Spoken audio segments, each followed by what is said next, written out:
your end, it might ask you just to approve that. So welcome everybody to the Heroines Club and the Hero's Heart 2-in-1 book club for May, and welcome to author Melia Keeton Digby. So lovely to have you here. It's been so lovely just to have a quick catch up with Melia just beforehand, because these books came out a while ago now. Are we talking 2015, 2017?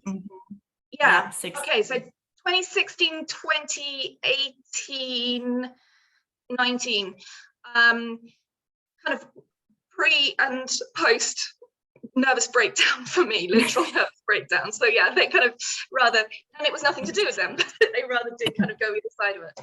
So really, really lovely to have you here and to celebrate the Mother's Day in the US.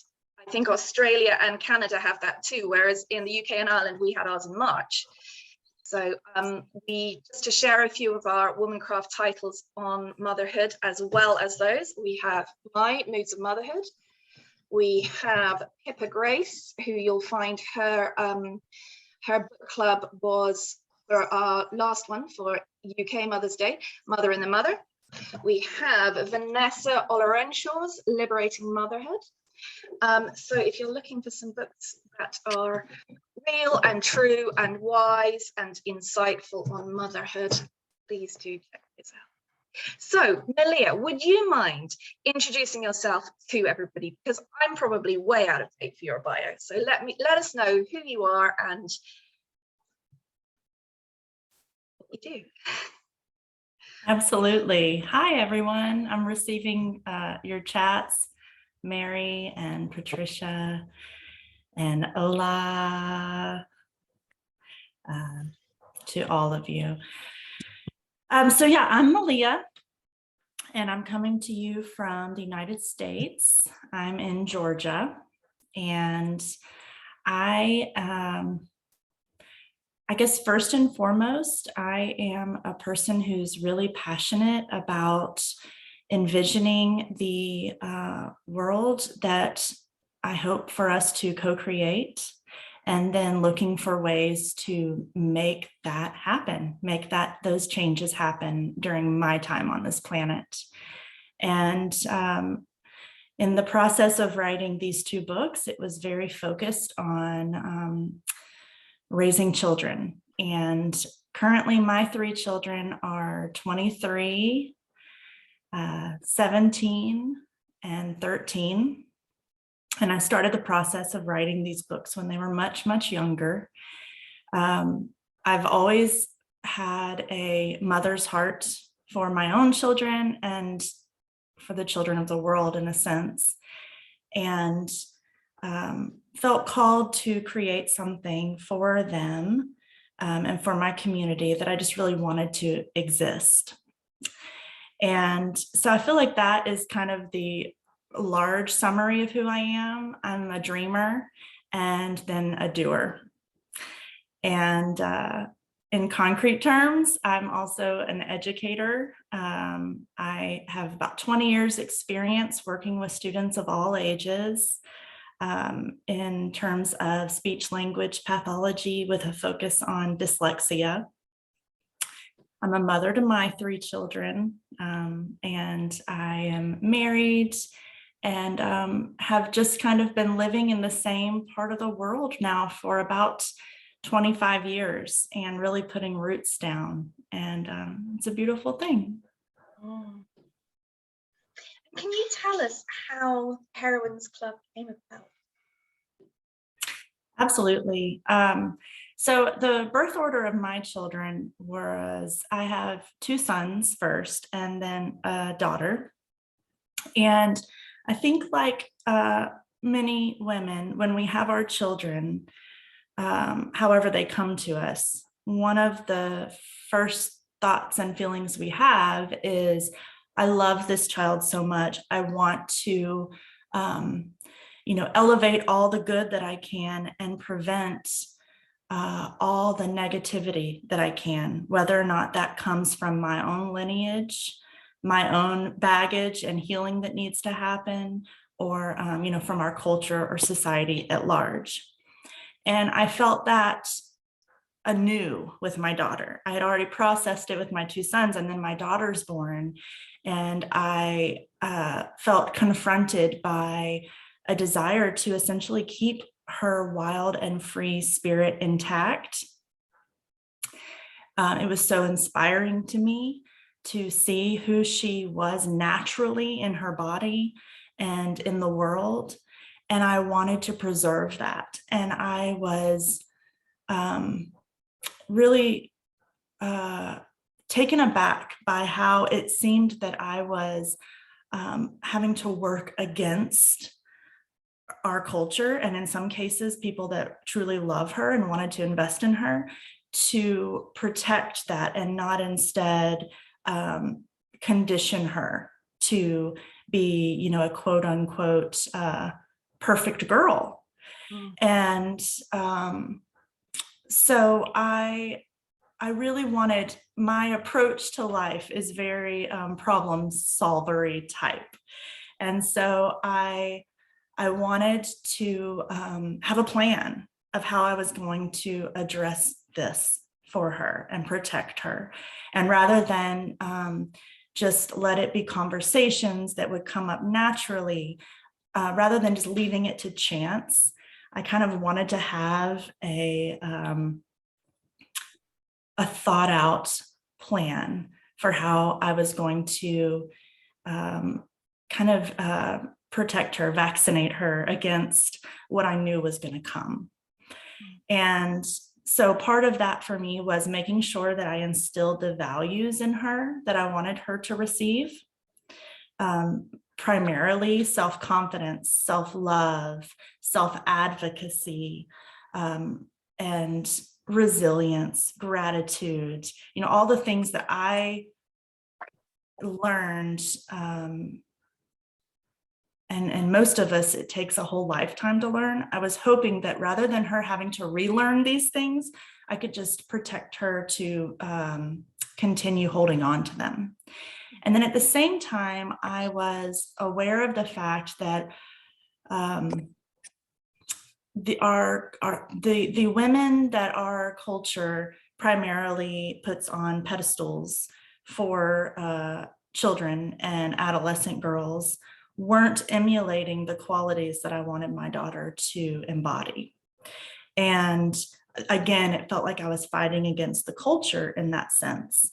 I wanted her to see that we value women for their, not just their outer beauty or their physical shine, but also their authenticity and their willingness to bring their gifts into the world.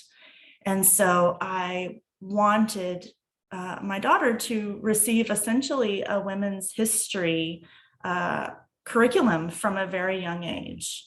And when she went through hard things in life, I wanted her to have a plethora of women that she could recall and be inspired by, that were real life heroines that overcame their own personal adversities or had gifts to teach us. And then additionally to those two very important things to me, I myself had experienced in the years prior to her birth and in the years, the few years after, really truly having my own life changed through the practice of sacred, safe, loving community building with other women in the form of circling on a regular basis. And I wanted to give her that gift. I didn't want her to have to wait until she was an adult woman to get the gift of what it means to be in a women's circle. And so I kind of put all those three things together in a cauldron and stirred them up. And what came out was the Heroines Club. And immediately the response from my community was like, yes, yes, yes, yes. We would love to be a part of this. Show us the way. We want to join. And one thing led to another, and I was practicing it. We were doing it. And then I realized that I wanted there to be a book. I wanted there to be proof 100 years from now that we did this. And I wanted women all over the world, in any part of the world, in any socioeconomic status, in any cultural milieu, to be able to also receive these gifts. So I wrote the book, and it was a really, it was a process that really taught me a lot about myself. And I'm so thankful that I did it now. I'm so thankful that I wrote both of my books. Melia, I could listen to you talk forever. You are so eloquent speaking about what you did and why you did it. Thank you for that gift that you're sharing with us. Can you tell us a little bit about how the girls responded to that first circle, to their first experience of circle, and how the mothers responded too? Like, had all the mothers been in women's circles before themselves, or was it new to some of them? It has always been kind of a combination of mothers who had circled before or had some idea of it, but also mothers who had no frame of reference, but were drawn not so much to the sacred aspect. Their pull was more of the kind of cerebral, I want to share these values. I want to educate my child. I want to have quality time. And so it was a combination. It always is. And it's kind of a beautiful thing with circles. If you haven't had the chance yet to participate in one, each circle is unique because of the participants.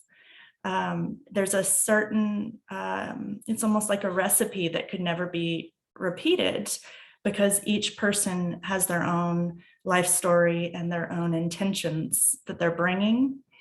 And so, each circle is unique, and the children themselves, I think that my experience is that they very quickly recognize that they're participating in something special, and they feel grateful for the effort and undivided energy and attention that's being directed toward creating something for them. The space is, the books guide you to create a space that is intentional, with seating and perhaps candles or smells or music. And so as they enter, the energy is different outside as we're all gathering and playing. And as soon as they kind of cross the threshold into circle, there's a natural shift that happens. And it happens, I've seen it consistently for regardless of gender or age or neurodiversity or energy levels. There's a special magic that happens, and kids respond to that. And then the beautiful thing is, of course, some of our mothers and children, some are more reserved than others. Some are immediately more open. But as the safety is built over time, it's really a beautiful thing to watch kind of everyone bloom into taking off any sort of mask they have on and just becoming comfortable. And sometimes that takes time, and sometimes it's immediate. But regardless, it does feel like there is a sense of magic happening that everyone feels grateful for. Well, I can attest to that, because my women's group, who have been meeting for 15 years now, in various iterations, we used the Heroines Club to create our own Heroines Club for our daughters, who were aged between 7 and 12 at the time. And, you know, a really kind of diverse group of kids who didn't actually all know each other outside of it. And we were wondering how it was going to work having quite such a range of ages. But it really did. And it was such a special thing to share with our girls, because we had all valued women's circles for so long. And we both kind of came from the feminist thing of wanting our daughters to know about women out in the world, in history, in her story, who have done wonderful, incredible things, so that we were kind of increasing their knowledge. But we also really, really wanted them to experience what it is to sit in a circle. And so it was so special. So, I mean, we had experience in creating circle for ourselves. But this guide, I just think, I mean, we've now got a book on red tents, but I still kind of want to ask you to, you know, to do one just for women's circles, because your guidance on how to create a circle, the practical, emotional, spiritual elements of creating safe space, how to really create a very holding structure for a group, how to navigate tricky bits. It's just done with such grace and such care. And it's just a really, really beautiful, practical guide to how to create sacred women's space.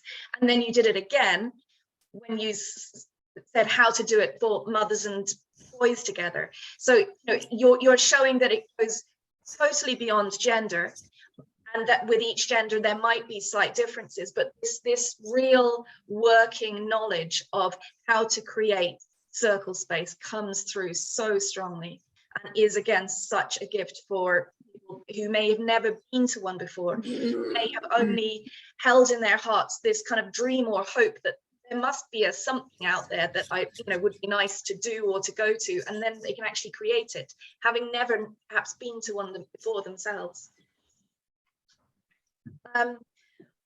Before moving on with another question, I just really want to read a little bit from it, which just gives me an insight. I don't want to put you onto too much of a pedestal. There are some women who I see how they mother, and I think, oh, I wish I could be like that. I wish I had that. And I'm just so grateful that there are women in the world who have those capabilities and capacities, and the depth of caring and insight that you put into your mothering. And it just comes through in your book. I want to read this just for any of us dealing with children, whatever children come across in our lives. This is just so insightful. A few years ago, I stopped asking children the ever popular question, what do you want to be when you grow up? A much more empowering question is not what you want to be, but who you want to be. I want to be a woman who is loving, connected, creative, generous, brave, compassionate, kind, courageous, light-hearted, friendly, helpful. In my brain, I'm going tick, tick, tick, she's done all that. Smart, passionate, myself. This question holds inherent empowerment because it allows our daughters to focus on the present. We should encourage them to cultivate the qualities they wish to embody, knowing that the what will unfold naturally over time. Yeah. If more people treated all of our children like that, how different the world would be. So you had the Heroines Club, and you had that happening in your life, but you had an older son. So tell us the story about how you went from the Heroines Club, which is for mothers and daughters, to the Hero's Heart, which is for mothers and sons, whereas usually we're told that we should let the men initiate the boys. So where did this come from? How did this come up for you? Yeah, I'm so passionate about the Hero's Heart because to me it feels the most paradigm shifting of all, because of what you said, Lucy, about the idea that the Hero's Heart is designed for boys a little bit older than the Heroines Club. The curriculum has an older boy in mind, kind of on the cusp of puberty. And this is traditionally a time when our culture tells us in myriad ways that we need to, as mothers, back off if we're going to grow healthy sons. And of course, in our bones, we know that's not right. And the great thinkers before us have written extensively about the importance of the mother-son relationship, but yet there's still some pushback on that.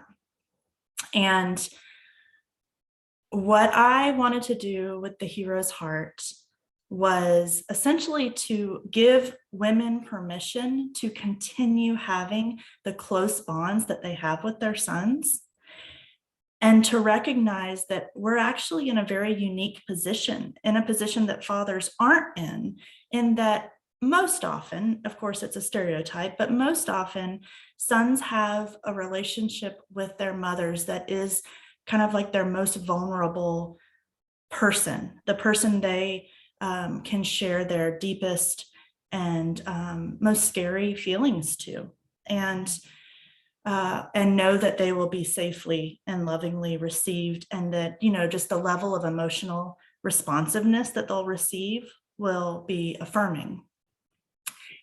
So it's such a travesty. It's tragic when they lose that relationship, that level of closeness at the exact time when they probably need it most.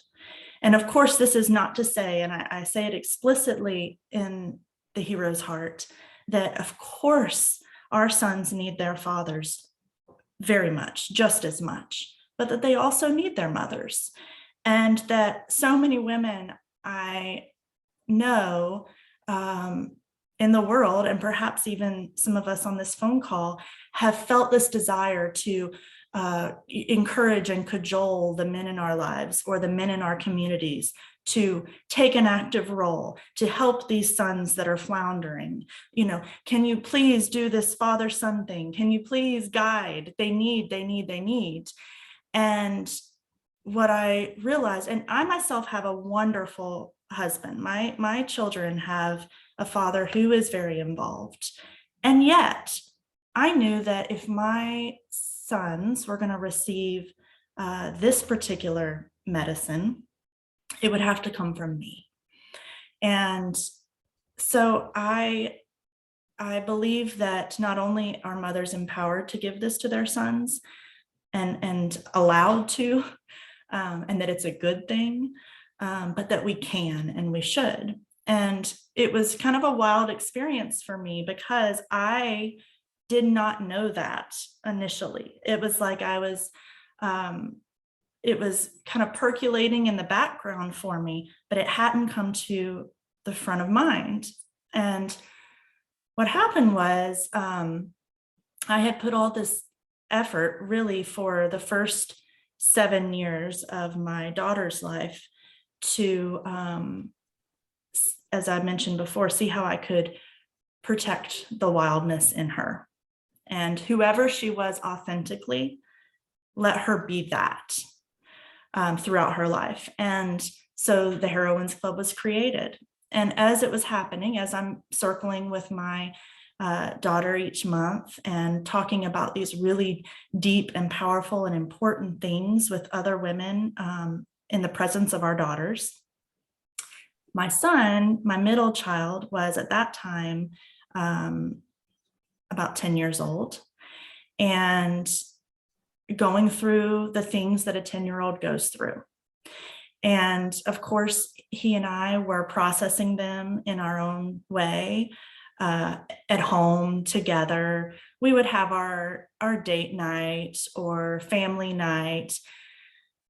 But I had this kind of awakening after the Heroines Club launch, where I was thinking to myself after a particularly hard week for my son socially and at school, and just dealing with feelings of self-confidence and self-advocacy, essentially, and thinking, gosh, we just talked about this at Heroine's Club with his sister. And I should do a heroines club. I should do a heroes club for sons. This is just my thinking, right? As I'm going about my day. And then I had the thought, oh, well, the whole world is the heroes club. The part of the heroines club is putting women in the spotlight, and men are already in the spotlight. And then it kind of hit me that, yes, they are, but not for the values that I want illuminated for Eric and for all of our sons. And so essentially the idea that the hero's heart is different than the heroines club, in the sense that the heroines club uses a real life role model to kind of guide the discussions and the focus of the month. Whereas the hero's heart focus is, you have a hero within you. What are the qualities of that hero? And what does it truly mean to be a young man with heart? And how can we cultivate and protect those qualities that might be in conflict with what our culture tells you is a hero or is a man?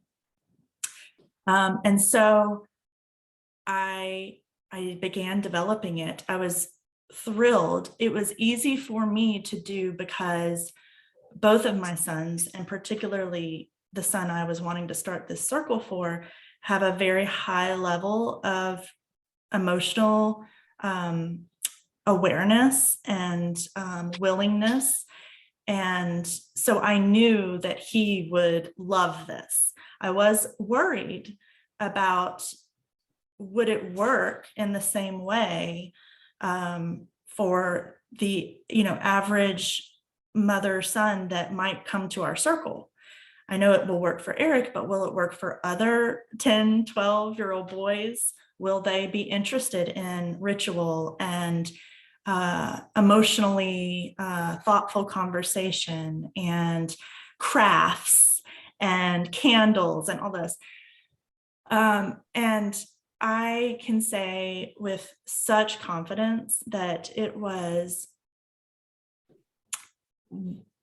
one of the most profound things I've ever experienced in my life, was watching these boys who would come in with their different personas, as you can imagine, that young adolescent boys carry. We've got the athlete, the artsy, the book person, all the different personas walk in, and the thirst that they had for this was beyond comparison. Yes, the Heroines Club is special and beautiful, but it almost brought me to tears after each Hero's Heart circle, because it was so clear that these boys valued deeply an opportunity to share what's in their hearts in a place where no one's going to laugh at them. And in fact, it's the opposite. They are seen as brave and courageous. And yeah, I mean, after those circles, the moms and I, like without fail, would look at each other just like, the boys would run outside and they would go back to whatever, tackling and whatever they were doing outside. And we would just look at each other like, oh, wow, that was powerful. So yeah, that was kind of my journey, and it is one of the things that my son reflects back on as one of the things he's most grateful for. And so I'm just so thankful that it came to me and that I did it and that it worked, and that then I wrote the book. I get information. This is not, I want to be clear, I don't want anyone listening to this to think, well, Melia must have some special gift. Of course, we all have our gifts, and I do have, whatever it is that makes me me. But I receive through Instagram or Facebook or email, every couple of months, someone will send me a picture from somewhere around the world of a group of mothers and sons, or mothers and daughters, holding up one of their activities they did and just saying, like, thank you, we're doing this and it's working. And like you were saying, Lucy, I really did put a lot of effort into being as explicit as possible, thinking about what questions would someone have who's feeling nervous or who wants to be told every detail of how to do this. But at the same time, I want to say that as every circle is unique, every leader of the circle, every facilitator is unique, and there's really no right or wrong way to do this. It's really the intention of holding that sacred space for that relationship with your child and with community. And then beyond that, whatever happens, whether or not the curriculum is followed to a T, whatever happens will be a gift for your child and your friends and community. Absolutely. And yet they do provide an incredible curriculum. So if you literally want to follow exercise by exercise, month by month, it is all there, and you don't have to put a moment's extra thought, planning, preparation into it, because it is all there. Or you can weave it exactly how it works best for you and for your group, depending on, because what we did, you might have one facilitator who leads for the entire year. What we did, which is what we do with our women's group, was a different woman would lead each month with her daughter or daughters. So that was really lovely. Each person has their own slightly different style, their own kind of loves. So I'd be more into words and book stuff, whereas one of the other mothers is a musician, and so she's really into the musical side. So it was kind of, you can take, because there are so many resources suggested for each month, that you can kind of take it in whatever direction you want. Should we tell people about a few of the heroines that you picked and why you picked them? Because some of them were new to me and some of them were beloved to me. I still got to learn more. And what I loved about the way that we learn about them in the Heroines Club is it's not just like a school syllabus where it's intellectual learning, it's emotional learning. You're pulling out the qualities that each one has. So we're learning a bit about their biography, sure. So we're learning women's history, but then we are understanding what made them tick and how we can find those qualities in ourselves and nourish and nurture them in ourselves. And then each part has a meditation where that you get to emotionally and imaginally engage with the life of this woman and see it kind of coming to life in yourself, which is a really powerful way of getting people to engage with material. So, which heroines and why? And you might need to look at the book to remind yourself. Yeah, it's been a minute. Well, so my thought process during the research period was first distilling down what I thought would be the primary values, and not just what I thought, but through the research from adolescent psychologists and all the top thinkers in girl and boy psychological development. And so I thought, what are the kind of the core values, characteristics, gifts that we need them to explicitly hear. And then I had the most fun thinking and reading and getting to know all kinds of women around the world from all different cultures, and tried to see like who I felt like really encapsulated those qualities. And at the same time, I really appreciated finding women that another element of their story that I was looking for was a close and empowering bond with other women or women in their lives. So, quite a few of our heroines, for instance, Jane Goodall, I chose her to teach us about what it means to listen to your intuition. And of course, most of us know who Jane Goodall is, and she had to use her intuition in research. She was such just a novel approach to research, and letting her intuition be kind of a partner for her.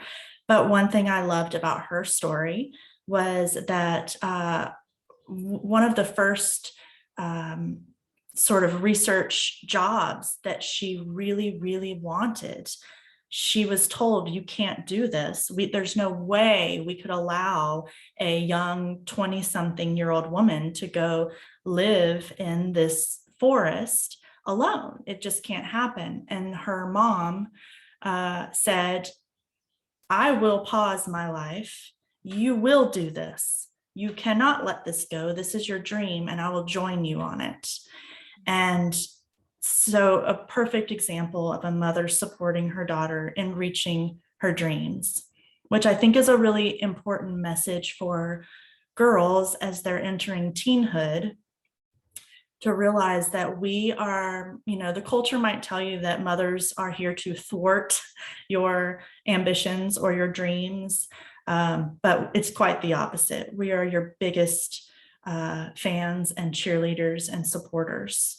And you can count on us to help you live your life. Another one of the heroines, Mary Cassatt, she's an artist, and she really wanted to essentially just get higher education and go to university, go to college.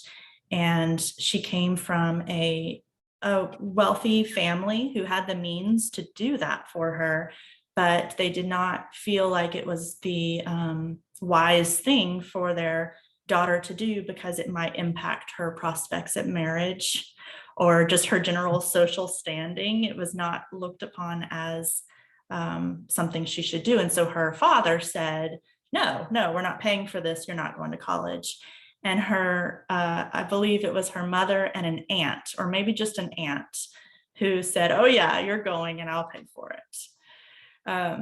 So the then point you've got, of those, course, Helen Keller and Anne Sullivan, right, who I learned about when we did Miracle Worker at school. Helen was deaf and blind, correct?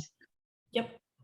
And Annie had, was blind herself and managed to get, Helen, who basically had been written off by everybody around her, to learn to speak, and just a totally incredible, another different sort of female relationship. So I'm just going to list who we've got here, just so for those who haven't read it and get excited about who's in it. And these are women going from about 1860, 1870, all the way up to the present day, many of whom are alive right now, differing abilities and disabilities, different cultural backgrounds, different places in the world, and different fields of interest. We've got artists, sports people, adventurers, naturalists.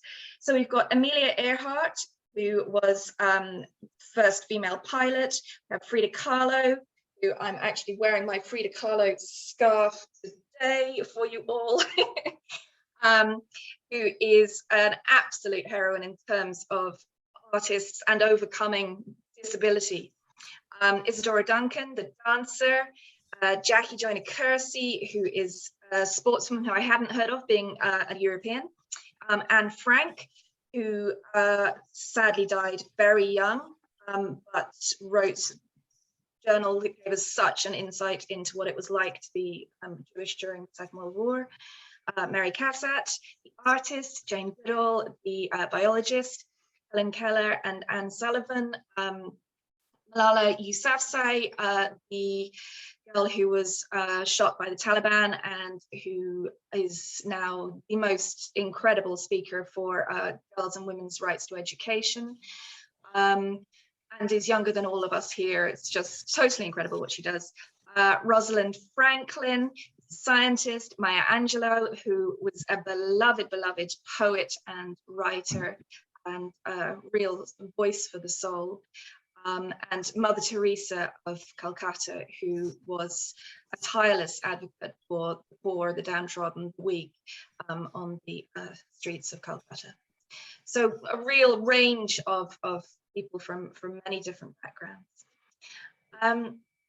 I feel like at this stage we should open up to questions in case there's any questions that people ask. Seeing as we have Melia here, which is so exciting. So just raise your hand if you would like to ask a question, and just unmute yourself. Mary. I'm just interested as to whether you do get the fathers involved at all in the Heroes' Heart sessions alongside the mothers and their sons. Great question. Thank you, Mary. So I'll tell you about my personal experience. But first I want to say that my thought with the Heroes' Heart curriculum is that my complete blessing is on any adaptation of the book. So for instance, if fathers wanted to do their own father-son circle and use the book and adapt it in that way, that would be beautiful. If a community wants to do a mixed mothers and sons, that would also be beautiful in its own way. So in our experience, the circles I've led have had a combination of different family structures. And so not every boy in our circle had a strong and involved, healthy and involved father. And so to not highlight that or to cause any imbalance in the circle, we really did keep it as a mother-son experience. However, we did a couple of years invite entire families. We evolved there's at the end of each of these programs, there's a rite of passage ceremony. And for the Heroes' Heart ceremony, we kind of evolved it to be a camp out for entire families. So the first night, the mothers and sons met, and we did our kind of closure on the year, reflection, and a few of the rituals. And then the next morning, dads and siblings rolled in, and we spent the day fishing and going out on little kayaks and just having a good time. Because I do think there's an element of, I think it's important, Mary, that that the sons don't get confused and think this way of being, this way of relating can only happen with women or with our moms. So we definitely wanted to express in the ways that we felt were right that we have the father's support and encouragement for this circle. And at the end of every monthly meeting, there is,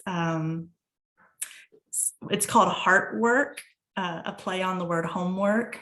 And it's just like simple little activities that we hope you'll find time to do in the month between when we meet again. And they often do involve communicating or sharing in some way with the men in your life. For instance, month one, where we explore what it means to be a hero, I believe one of the heart work prompts is ask 3 people in your life who is their heroes and why. And so the idea with that is that then they go home and they do ask their dad these questions and they have these conversations. And then at our next circle, part of the opening is there's space held for would anyone like to share anything they learned or experienced during the previous month's heart work.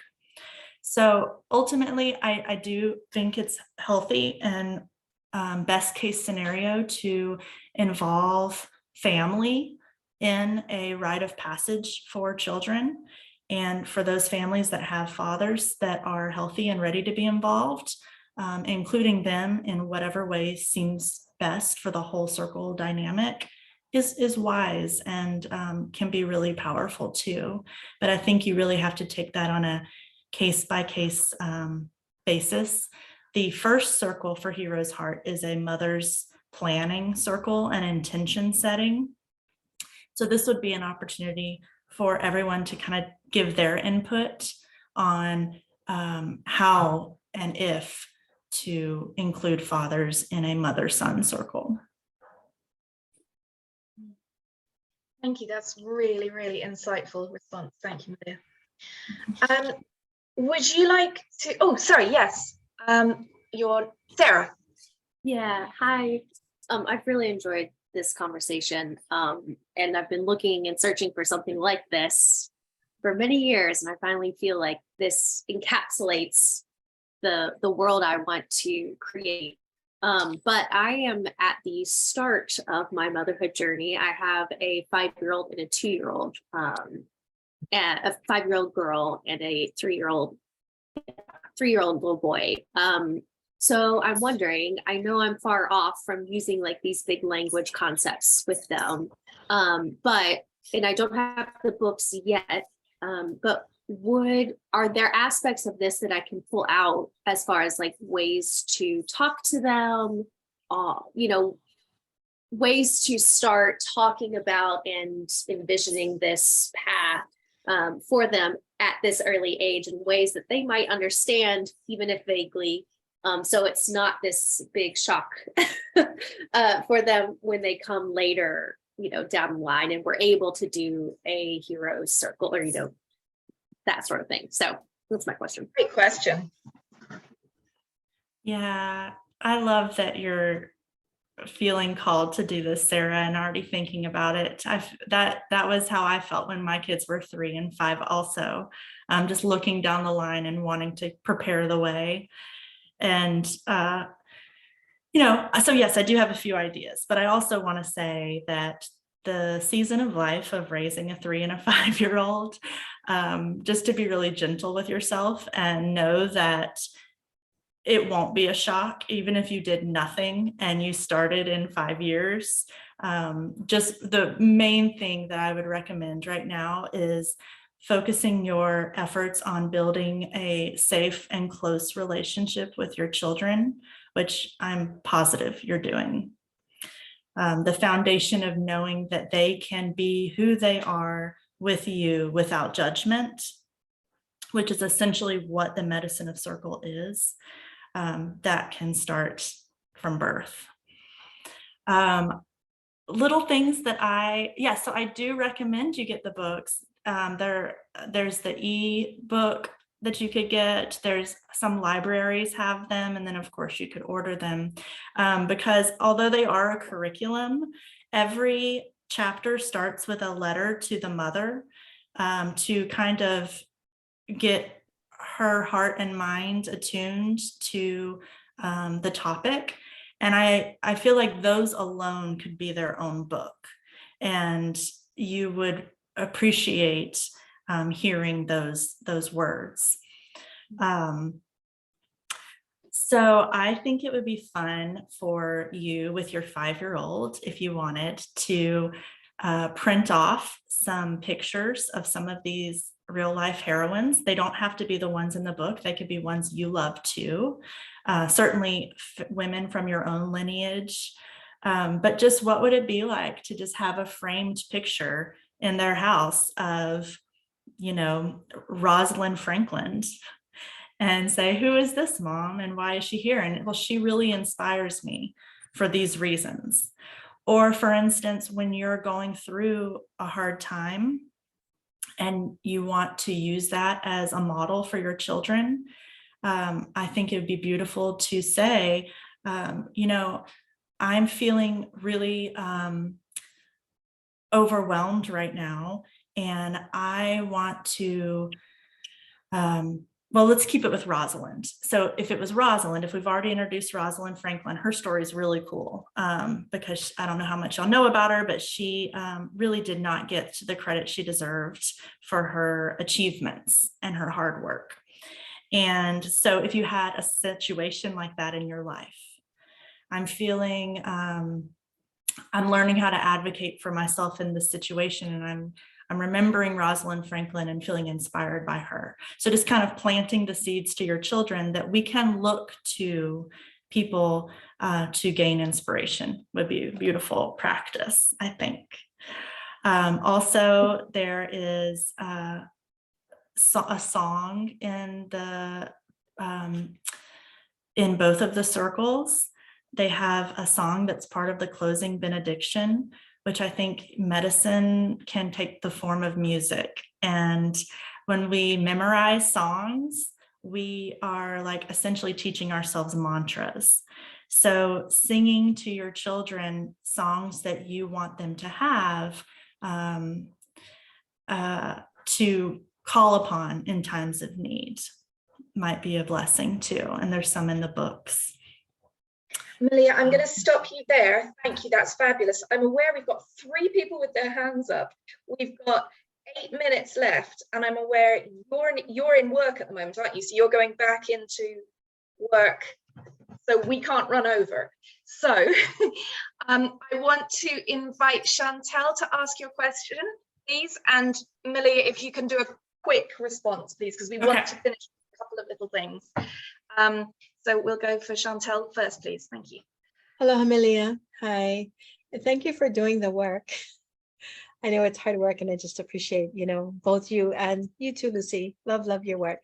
I'm from Hawaii, so, you know, reading about your work from so far away, it's how interesting that no matter where we are in the world, that there's these common themes that come across. And my question for you, Melia, is, your beginnings of wanting this kind of community and rites of passage, even for yourself, I'm sure that came to you first. What was the beginning of that spark for you?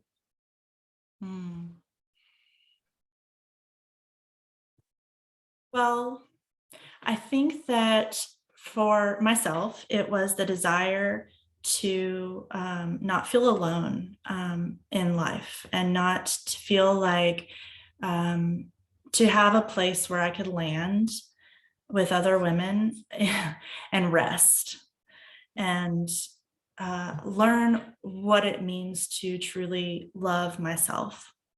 So that's the drive for me when I first started circling with other women.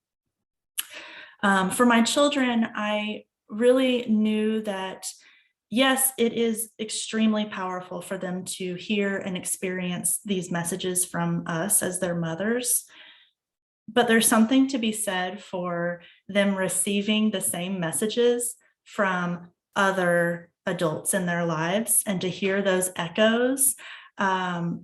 When something is said in circle by another child or another mother, even if it's something that I might have already said before, you know, it might be said in a way that can reach my child that I couldn't. And so again, kind of comes back to the idea of not wanting to do this alone. Thank you, Melia. Lee? Hello. Am I allowed to say who you are? Oh, you're muted, love. So Lee is my left hand or right hand woman at Womancraft, and she is who you engage with behind the scenes anytime that you email us. It's really lovely to meet you, and other familiar faces here too, familiar names rather, I should say. So I have my 2 books here, and just flicking back through, and obviously all the little bits sticking out. It's so lovely. I was part of the group with Lucy back in 2018 when my daughter was, I think she was about 11 or 12 at the time. And it's bringing back so many lovely memories. It was really special to do this with her, and really significant, I think, for her and for our relationship. Just all the memories are wonderful. But I have this book too, and I really haven't ventured into it. My son is now 11, and I would really, perfect age, I think, and I would really love to get into this with him. But the thing is, I feel like I don't have the community of like-minded mothers and boys to do it with. So I was thinking, I've been thinking about this for a long time, on and off, and this is the perfect opportunity to ask you what your feelings are on adapting this curriculum to the two of us. Now, I know the circle is such a huge part of it, and that was a huge part of it for us, for the Heroines Club. But as I don't have that for him, and I can't see a way of making it happen, I don't want to let the opportunity go to not use this with him. It's sitting here, and I think he would really, I think he would enjoy it. I think we'd both enjoy it. So I just feel like I want to ask what your feelings, thoughts, opinions are on doing it just the two of us. I think that's a brilliant idea. I've talked to women before who are in the same situation you are, Lee, where they want to give this to their child, but for whatever reason, they can't figure out who would be a good fit for a circle. There's been some thought about, possibly doing online, connecting you with all the other people who don't have that community. And that could possibly work. I feel like it might be more powerful, and the gifts that you're actually wanting to give your son might be better met if it was just the two of you. There's just something that's lost when it is online with other people. And I think that's a beautiful idea. I think your son would treasure knowing that he has that time with you, and then you could adapt it to perfectly suit his personality. If he's more into the craft side of it and the building, that could be the focus. And you do the conversation while you're doing that, or you could really follow his lead. So I encourage you to do that and just treat it as sacred time for the two of you. I think that'd be beautiful. And 11 is the perfect age. Yeah, I feel like it is. That's really inspiring, and that's kind of given me the fire to do it. I think summer is a perfect opportunity. Yes. Great. Thank you. Thank you, Lee. That's my godson we're talking about, so thank you for doing It that. is. It is. And Patricia. Hi, yeah, my question, it ties into what Leah just said. I'm a female entrepreneur, strong woman, had 4 sons, and I tried to set by example because I didn't have, and I'm older, I'm 60, my sons are in their 20s, but I found that the communication is the most important part. And we had a big farmhouse, and when a topic would arise, we would discuss it at the farmhouse table. We had to have the discussion, no is no, when a girl got violated in town. She was 13, and everyone turned against the little girl. The guy was 23. So I had to give it in terms to the boys of, that they could understand, no is no. So I think the role of the mother and the father working together when you don't have a woman's group could help. So my next question for Melia is, would you consider writing a mother's guide that, like, if you pared down, because like not everyone has this social network, that's a reality, that some of us women get isolated and have to form our own networks. So maybe that's a thought for the future. About a year ago, I discussed this topic. It was in relation to the violence against women. And the topic came up, how do you raise your young sons not to be violent against women?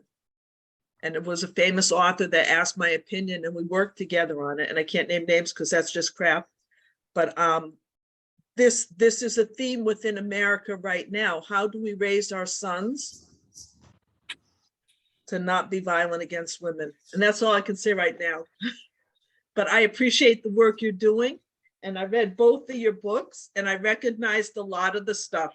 And I appreciate this because this is the way to go. And thank you. Thank you, Patricia.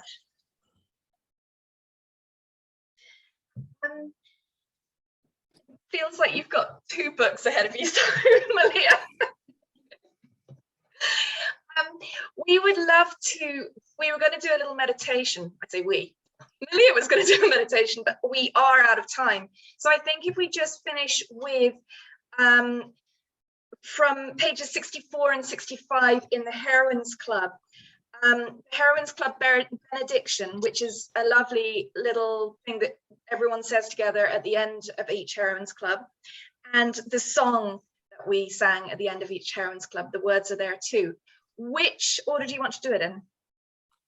How about we sing the song through 3 times, and then we move to the benediction. And if you're not familiar with this song, don't feel any pressure to sing. You could close your eyes and just like listen to the words and let them wash over you as inspiration. But if you do know, please feel free to join. Please do turn on your microphones, because the 2 of us will be singing along. And so yeah, it's page 64 for the song words and 65 for the Heroines Club benediction. May all mothers know that they are loved, and may all sisters know that they are strong, and may all daughters know that they are powerful, that the circle of women may live on. That the circle of women may live on. And may all mothers know that they are loved. And may all sisters know that they are strong.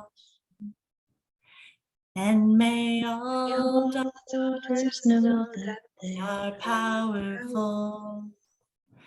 That the circle of women may live on. That the circle of women may live on.